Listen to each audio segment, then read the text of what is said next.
Hello, welcome to SK classes.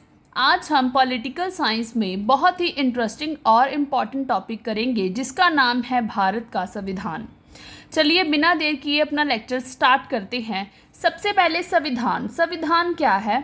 संविधान एक मौलिक कानून है जो देश का संचालन करने, सरकार के विभिन्न अंगों की रूपरेखा तथा कार्य निर्धारण करने के लिए नियम दर्शाता है।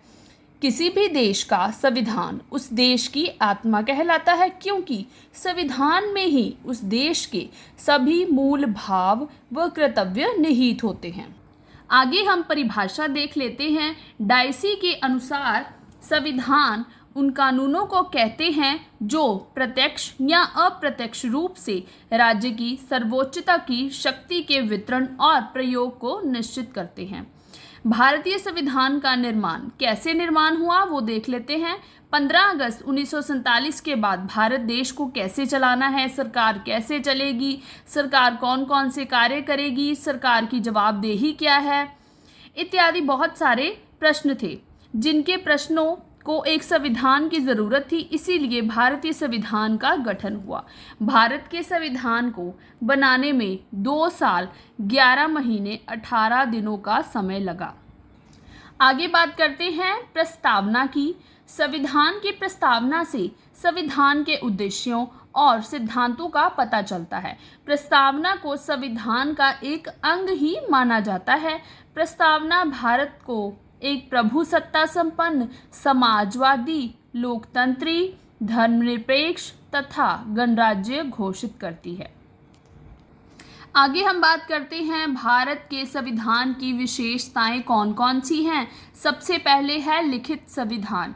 भारत का जो संविधान है वो संविधान सभा द्वारा निश्चित समय तथा योजना के अनुसार बनाया गया एक लिखित संविधान है। दूसरे नंबर पर है लंबा और विस्तृत संविधान। H.V. कॉमत ने इसकी विशालता के संबंध में कहा था, हमें इस बात से गर्व है कि हमारा संविधान विश्व का सबसे विशालकाय संविधान है। तीसरे नंबर पर है संविधान की प्रस्तावना। प्रस्तावना संविधान का एक महत्वपूर्ण अंग होती है।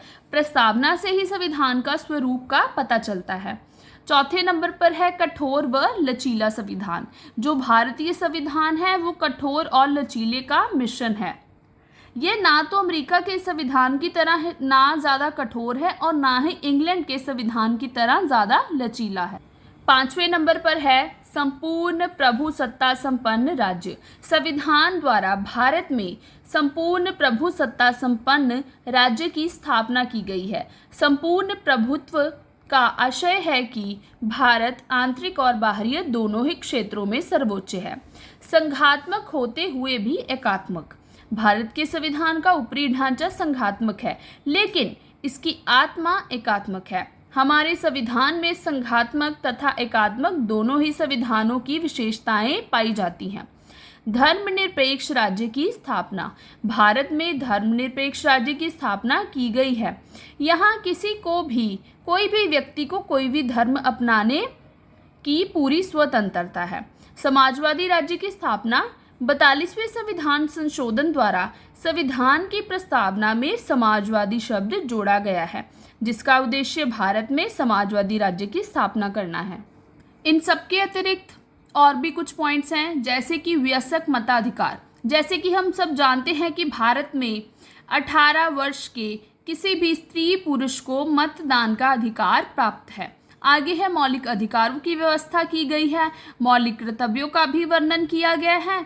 सर्वोच्च न्यायालय की स्थापना। अनुसूचित जातियां तथा जनजातियों के लिए भी विशेष अधिकार हैं। Thank you for watching.